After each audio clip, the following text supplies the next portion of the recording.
colorido desenho. Oi crianças, bem-vindos para mais um vídeo aqui do canal.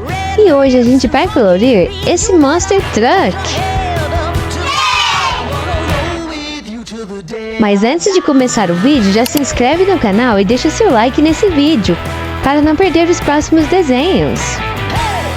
Os pneus do Monster Truck são enormes e eu estou colorindo eles de roxo.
Agora essa parte vai ser de verde claro.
E essa eu estou colorindo de azul claro.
Nosso desenho já está pronto!